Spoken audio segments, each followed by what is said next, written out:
तो आईपीएल 2026 यहाँ पर स्टार्ट हुआ और इसमें ऑलरेडी काफ़ी सारी कंट्रोवर्सीज यहाँ पर निकल के आ चुकी हैं। एक सबसे बड़ी कंट्रोवर्सी जो इस टाइम पर चल रही है वो ये है कि जो फॉरेन के प्लेयर्स हैं, जो इंटरनेशनल प्लेयर्स हैं, उन्होंने फ्रेंचाइजी से बड़ी बड़ी फ्रेंचाइजी फ़ी ली है यहाँ पर सीज़न में मैचेस खेलने के लिए, बट वो अपनी अवेलेबिलिटी यहाँ पर नहीं ला रहे हैं, आईपीएल के अंदर मैचेस नहीं खेल रहे हैं, वर्कलोड मैनेजमेंट चल रहा है यहाँ पर। और इसलिए काफ़ी सारे इंडियन क्रिकेट एक्सपर्ट्स ने यहाँ पर इस चीज़ को क्रिटिसाइज़ करा है कि अगर आपने यहाँ पर पैसे लिए हैं क्रिकेट के मैचेस खेलने के लिए तो आपको फिर पैसे लेने के बाद ये सारी चीज़ें नहीं बोलनी चाहिए कि आप वर्कलोड मैनेजमेंट कर रहे हो एक्सेट्रा एक्सेट्रा। फिर भाइयों अब एक यहाँ पर दूसरी कंट्रोवर्सी निकल के आ रही है कि आईपीएल बस अब एक बैटर्स ओनली टूर्नामेंट रह गया है। आईपीएल स्टार्ट हुए 2 हफ्ते भी नहीं है और ऑलरेडी 4000 से ज़्यादा रन स्कोर कर दिए गए हैं बैटिंग में। 250 स्कोर तो अब इतना कॉमन हो गया है, पहले साल 2 साल 3 साल पे एक आधा स्कोर हम सबको देखने को मिलता था जो 230 240 क्रॉस करता था, बट अब तो हर सीजन में हर हफ्ते कोई एक स्कोर तो 250 जाता ही है। अभी लास्ट वीक यहाँ पर आरसीबी ने इतना स्कोर कर दिया। तो बेसिकली आप सब समझ सकते हो कि काफ़ी बैटिंग हैवी पिचेस यहाँ पर डाली गई हैं आईपीएल के लिए, काफ़ी फ्लैट पिचेस यहाँ पर देखने को मिल रही है, इसकी भी यहाँ पर कंट्रोवर्सी चल रही है। और इसी मैच से रिलेटेड भाइयों यहाँ पर आरसीबी और सीएसके के फैंस के बीच में यहाँ पर भिड़ंत हो चुकी है बहुत ज़्यादा। आरसीबी के फैंस का कहना है कि सीएसके का डाउनफॉल चालू हो चुका है, अब ये कोई राइवलरी नहीं रही आरसीबी वर्सेस सीएसके, क्योंकि आरसीबी हर बार ही यहाँ पर जीत जाती है। तो सारी चीज़ों के बारे में इस वीडियो के अंदर डिस्कस करेंगे, लेकिन उससे पहले आपसे वीडियो को लाइक कर देना और चैनल को सब्सक्राइब कर देना क्रिकेट का ऐसा ही कंटेंट हिंदी में एंजॉय करने के लिए। अब भाइयों बात करते हैं यहाँ पर जो ये कंट्रोवर्सी निकल रही है कि जो इंटरनेशनल प्लेयर्स हैं वो यहाँ पर फ्रेंचाइजीज से पैसे तो ले रहे हैं, जैसे मिचेल स्टार्क यहाँ पे फिलहाल के लिए वो पहले वर्कलोड मैनेजमेंट के लिए दिल्ली कैपिटल्स का स्क्वाड अभी तक ज्वाइन ही नहीं करा, और अब यहाँ पर न्यूज़ निकल के आ रही है कि उनको इंजरी हो गई और इंजरी के बाद अब वो और कुछ मैचेस मिस करने वाले।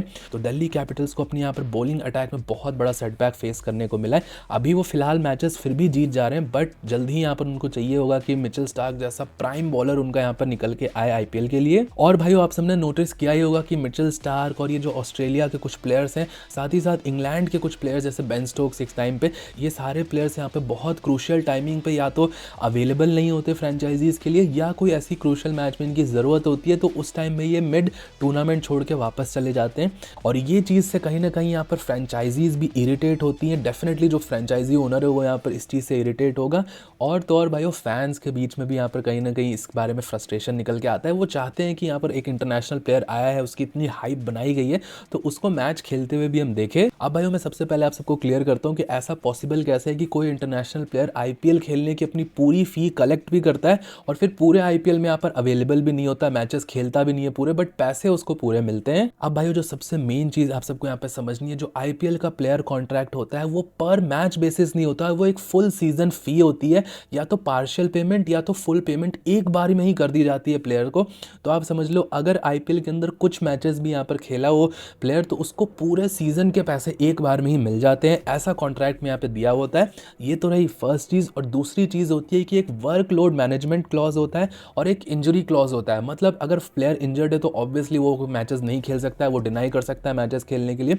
और जो दूसरा यहाँ पर क्लॉज होता है जो कि है वर्कलोड मैनेजमेंट क्लॉज, ये बहुत ज़्यादा इंपॉर्टेंट है।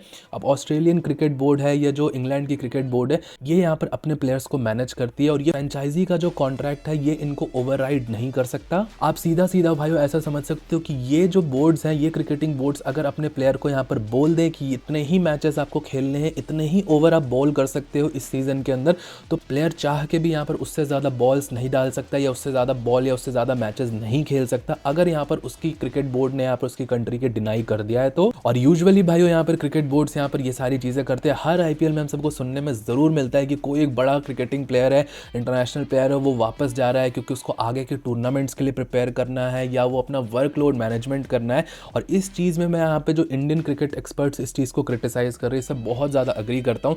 मुझे ऐसा लगता है अगर आपको वर्कलोड मैनेजमेंट करना है, आगे के टूर्नामेंट के लिए प्रिपेयर करना है, तो वो आईपीएल के ऑक्शन से पहले भी आपको पता होता है, पहले से ही आईसीसी के जितने इवेंट्स होते हैं वो 1 साल 1.5 साल पहले से ही उनकी टाइमलाइन आ जाती है।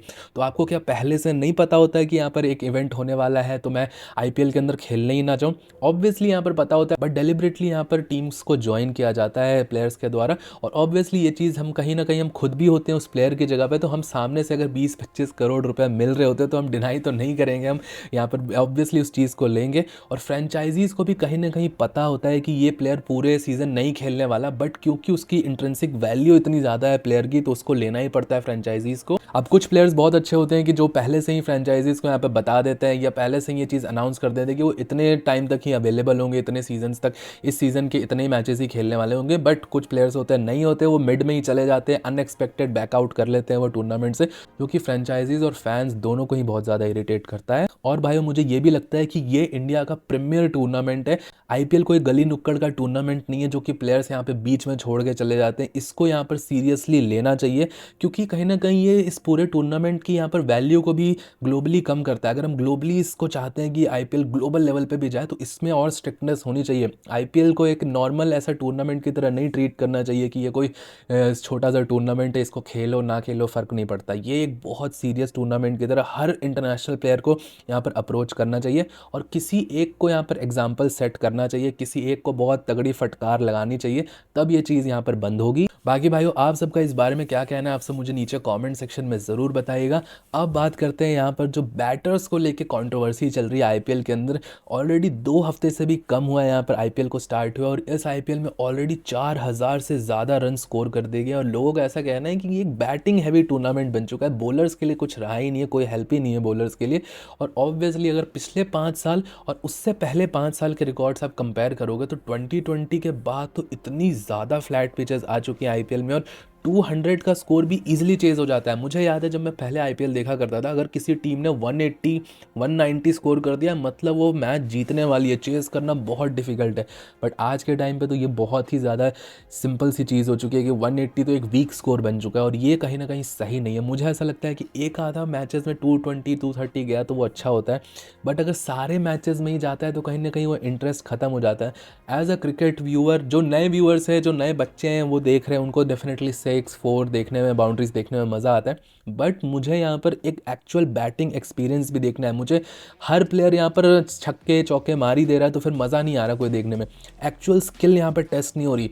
अब आज के टाइम पे देखो इंडिया में इतने सारे न्यू कमर्स आ रहे हैं, वो भी 15 बॉल में 50 मार दे रहे हैं, बट उनकी एक्चुअल बैटिंग कैपेबिलिटीज़ कैसी है। अगर एक टफ पिच आएगी, एक क्रैक्स से भरी हुई पिच आएगी तो वो कैसा खेलेंगे, वो स्पिन को कैसा खेलेंगे, वो fast bowling, in swing out swing को कैसा खेलेंगे, ये सारी चीज़ें हमें नहीं पता चल रही क्योंकि ये सारी फ्लैट पिचेज है और सभी इसके अंदर पावर हिटिंग कर पा रहे हैं। एक स्लो टफ पिच पे मिचेल स्टार्क जैसे बॉलर को यहाँ पर फेस करा किसी नए यंगस्टर ने और भले उसने यहाँ पर 25 बॉल खेल के 50 मारी है, 70 मारी, लेकिन वो ज़्यादा वैल्यूएबल लगेगा एज़ कम्पेयर टू किसी यंगस्टर ने यहाँ पर 15 बॉल में ही यहाँ पर 50 मार दिया, 30-40 बॉल में ही 100 मार दिया। यहाँ पर उन चीज़ों से ज़्यादा बेटर क्वालिटी ऑफ बैट्समैन हम सबको देखने को मिलेंगे आईपीएल के अंदर। बाकी आप सबका क्या सोचना है इस बारे में, आप सबको क्या यहाँ पर बैटिंग वाले पिचेस ही देखने में मज़ा आता है या थोड़े चेंजेस लाने चाहिए, आईपीएल को और ज़्यादा इंटरेस्टिंग बनाएगी ये चीज़। अब भाइयों इसी के रिगार्डिंग बात करते हैं कि इस सीज़न का अभी तक का सबसे हाईएस्ट स्कोर कुछ दिनों पहले आरसीबी ने बनाया। फर्स्ट बैटिंग करते हुए 250 बना दिए उन्होंने, यहाँ पे 250 का टारगेट दिया सीएसके को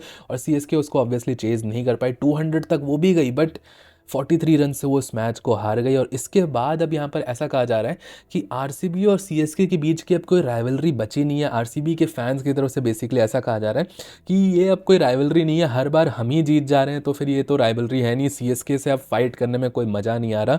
और बेसिकली जो 5 ट्रॉफीज़ है सीएसके के पास वो अपने टाइम पर उन्होंने जीती होंगी बट अब उनका कोई वैल्यू नहीं है। आरसीबी फिलहाल के लिए जो डिफेंडिंग चैंपियंस है उनके सामने सीएसके टिक नहीं सकती। अब भाइयों मैं यहाँ पर एक ही चीज़ कहना चाहूँगा आरसीबी के फैंस को कि यस आप सबने लास्ट सीजन जीता है, लास्ट सीजन अच्छी परफॉर्मेंस थी, बट भाइयों एक सीजन जीत के इतनी ज़्यादा ईगो इन्फ्लेशन नहीं करनी चाहिए क्योंकि जिसका जितना ज़्यादा ईगो होता है वो उतनी ही बुरी तरीके से तोड़ा जाता है। और भाइयों सीएसके फिलहाल एक ट्रांजिशन फेज, और वो ट्रांजिशन फेज भी कहीं ना कहीं यहाँ पर खत्म हो चुका है। वो जो ओल्डर जनरेशन था, न्यू जनरेशन ने काफ़ी अच्छी तरीके से टेक ओवर करा है, बस एक बॉलिंग अटैक उनको सॉल्व करना है और मुझे लगता है सीएसके यहाँ पर काफ़ी अच्छा रिटेलिएट कर सकती है और इस सीजन में ही मुझे ऐसा लगता है ये सारी चीज़ें हो सकती हैं। अब रही बात कि लोग यहाँ पर कह रहे हैं कि ये कोई राइवलरी नहीं है, तो हाँ यहाँ पर फिलहाल के लिए आरसीबी की हाइप बहुत ज़्यादा है। लास्ट सीजन उन्होंने जीता है, इस सीजन भी एक्सपेक्टेड है, लोग यहाँ पर कह रहे हैं कि वो जीत सकते हैं यहाँ पर दोबारा से सीजन। डेफिनेटली उस चीज़ को मैं डिनाई नहीं कर रहा हूँ, बट आरसीबी को यहाँ पर स्टैट्स भी देखने चाहिए। आरसीबी के फैंस को सीधा डिल्यूजन में नहीं रहना चाहिए ओवरऑल भाई अगर आप सबको स्टैट्स बताऊं, आरसीबी के फैंस को अगर ओवरऑल स्टैट्स जाननी है तो पूरे आईपीएल के सारे सीजन्स में आज तक इनके बीच में 36 मैचेस हुए हैं, जिसमें से 21 सीएसके जीती है और सिर्फ 14 आरसीबी जीती है। तो ऑब्वियसली इस राइवलरी को लीड तो सीएसके ही कर रही है। और जो दूसरी दलील यहाँ पे दी जा रही है कि रिसेंट टाइम्स में आरसीबी डोमिनेट करने लग गई है सीएसके, तो ये भी यहाँ पर सच नहीं है। लास्ट 5 मैचेस में से 3 सीएसके जीती है और 2 आरसीबी जीती है। तो अभी भी अगर रिसेंट ट्रेंड भी देखा जाए तो सीएसके ही यहाँ पर आगे है। हाँ, ये चीज को मैं डिनाई नहीं करूंगा कि पहले सीएसके आरसीबी को बहुत बुरी तरीके से डोमिनेट करती थी, तो उस डोमिनेशन को डेफिनेटली कट डाउन करा है यहाँ पर आरसीबी ने, और रिसेंट ट्रेंड्स में उनके यहाँ पर विक्ट्रीज अगेंस्ट सीएसके ज्यादा है। तो ये चीज मैं बिल्कुल भी डिनाई नहीं करूंगा। और भाइयों, जो फाइनल स्टेटमेंट और जो फाइनल चीज यहाँ पर डिबेट में हर सीएसके फैन फिलहाल बोलता है, और वो यही है कि 5 ट्रॉफीज, 1 ट्रॉफी वर्सेस 5 ट्रॉफी, बहुत बड़ा डिफरेंस होता है। और ये एक कंसिस्टेंसी के साथ होता है। आपका टॉप पे जाना अपने आप में ही बहुत टफ चीज़ होती है, बट टॉप पे अपने आप को मेंटेन करके रख पाना और भी ज़्यादा मुश्किल चीज़ होती है। और सीएसके ने इस चीज़ को बहुत ज़्यादा अच्छी तरीके से करा है। सीएसके और मुंबई इंडियंस यहाँ पर इन दोनों का अलग ही लेवल है। इन 2 टीम्स ने बाकी सारी टीम्स से अपने आप को काफ़ी ज़्यादा सेपरेट करके रखा है। बाकी भाइयों, आप सबका इस बारे में क्या सोचना है, आप सब मुझे नीचे कॉमेंट सेक्शन में ज़रूर बताइएगा। टिल देन, वीडियो पसंद आया हो तो प्लीज़ वीडियो को लाइक, चैनल को सब्सक्राइब कर दीजिएगा। मिलता हूँ सबको नेक्स्ट वीडियो में अगले अपडेट के साथ। Bye bye.